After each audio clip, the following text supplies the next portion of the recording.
Bueno, en esta clase vamos a hablar de lo que son los parent and child actors. Antes de darles una definición y decirles para qué se utiliza y el por qué vamos a hacerlo, vamos a identificar que nosotros tenemos dos puertas en el escenario, pero estas dos puertas realmente son exactamente iguales una a la otra. Las dos tienen la misma programación y las dos tienen lo mismo. ¿Qué pasa? Trabajan de manera independiente porque a ambas le podemos, por ejemplo, dar valores predefinidos para que se comporten distintos. Pero ahora lo que nosotros vamos a hacer es ir un poquito más allá. Lo que vamos a hacer es crear hijos de estos actores para que esos hijos tengan todo lo que sería la base de programación, es decir, todas las puertas van a abrirse y cerrarse, todas van a tener el evento click y todos van a tener todo el comportamiento que tienen sus padres. Pero imaginemos que lo que nosotros queremos en este caso es que todas las puertas nuestras sean distintas, que no sean iguales. Para eso podríamos también hacer una copia y cambiar el static mesh. Pero claro, los hijos, si en algún momento queremos añadirle otra funcionalidad, otra programación u otros eventos, esto lo podríamos hacer desde el hijo sin tener que afectar a todo lo que ya hemos programado en el padre. Es una buena forma de que podamos trabajar y organizar el código y siempre intentar tenerlo, por decirlo de alguna manera, muy bien organizado. Si nos fijamos, ahora tenemos ciertos nodos que esos nodos son nuevos. Esos nodos lo que nos están identificando es que este actor está adquiriendo o heredando todo lo que sería el código anterior que tiene el padre. Si nosotros por cualquier cosa borramos sin querer el nodo de parent, arriba en file hay una opción que es reparent, que lo que va a hacer es reparentarnos nuevamente el elemento. Esto simplemente lo pongo como anotación porque siempre uno puede equivocarse y borrar el nodo sin querer. Para crear un child actor es tan fácil como irnos al content browser y encima del actor botón derecho y darle a create child actor. A partir de aquí podemos comprobar que el actor se comporta exactamente como su objeto padre. En este caso hereda toda la funcionalidad y por lo tanto podríamos utilizarlo como una puerta normal, generarle nuevos static mesh y darle nuevos valores en el caso de que queramos de rotación. Aquí hay que tener en cuenta una cosa muy importante. No vamos ahora mismo a dar en profundidad todas las variantes de lo que podría generar un child actor a nivel de adaptabilidad, pero sí que vamos a hablar del concepto de polimorfismo y la utilidad de los child actors. ¿Vale? Primero que nada vamos a dar la definición, como hemos dicho al principio, y es que son útiles para organizar y reutilizar código. ¿Vale?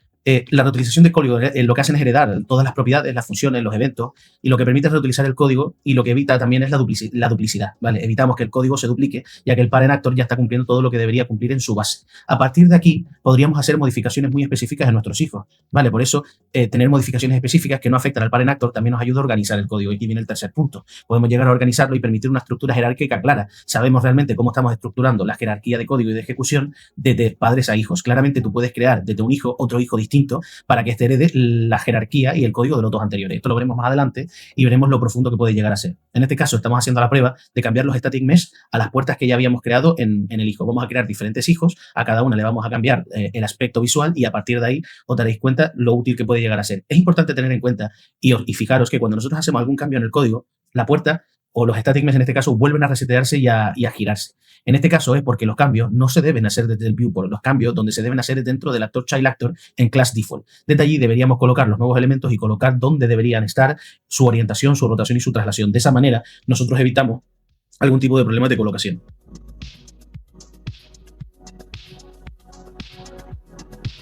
Ahora vamos a hablar un poco de lo que sería el concepto de polimorfismo. Esto no lo vamos a dar en mucha profundidad en este curso porque va más orientado al curso de nivel medio y nivel avanzado, pero es interesante que ya que estamos tocando lo que sería el parent and child actor, tengamos el concepto de lo que es. En este caso, los child actors implementan sus propias versiones, funciones heredadas del parent actor.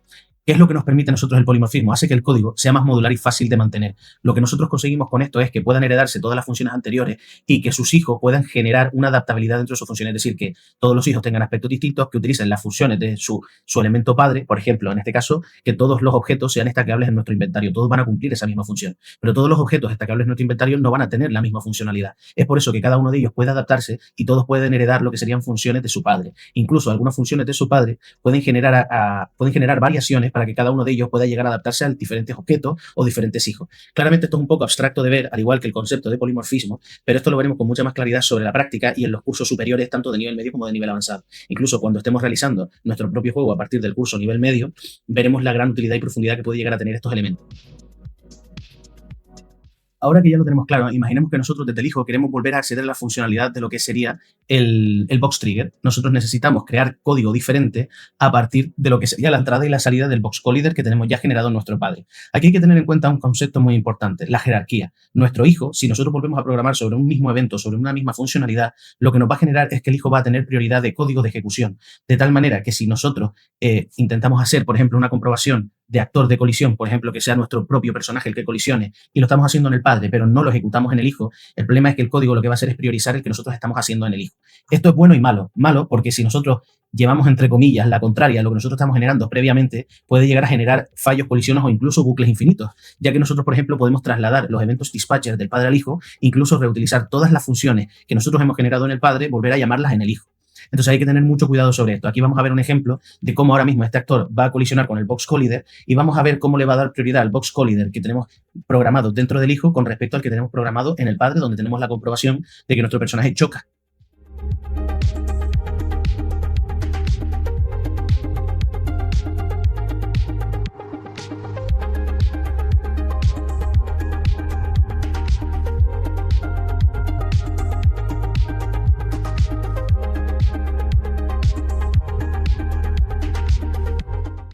Es precisamente por eso, por lo que decimos que a la hora de nosotros crear un actor, crear los niveles o crear cualquier cosa en el juego, generar una documentación previa de lo que queremos que haga el actor nos permite crear una jerarquía correcta. Como vemos en este caso, aunque nuestro actor padre tenga un sistema de control para que solo se active cuando lo esté haciendo nuestro personaje, en este caso, al no tenerlo el hijo, se está ejecutando el código del hijo. De esa manera, aunque también se ejecute todo lo que está pasando en el padre, por herencia, el problema que estamos teniendo ahora mismo es que también tenemos que reutilizar eso. Para ello, lo que vamos a volver a utilizar herramientas anteriores, como crear una función pura que de lo que se encargue, es de averiguar si es nuestro personaje el que lo está usando o no. ¿Para qué? Porque de esta manera, esta función la podemos llamar luego en nuestro hijo. Veremos más adelante cómo esta función, que puede ser utilizada en infinidad de blueprints, lo podemos llegar a generar dentro de lo que sería una librería de funciones.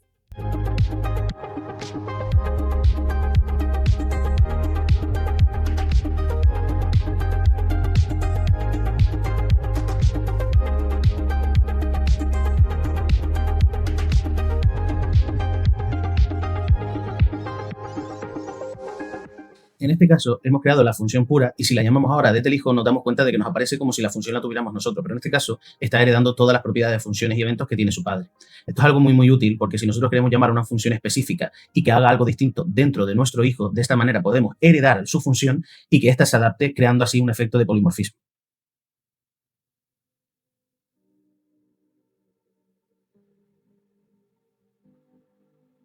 Aunque ya lo he dicho anteriormente, si os dais cuenta, cada vez que estamos cambiando algo en nuestro código, siempre se está cambiando la orientación de nuestra puerta. Ahora vamos a configurar todo esto desde el class default y vamos a crear diferentes puertas. A partir de aquí veréis cómo va interactuando el código con todo lo que hemos comentado anteriormente.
Ya hemos visto cómo hemos podido crear diferentes puertas, todas se van a comportar igual, ahora lo vamos a ver.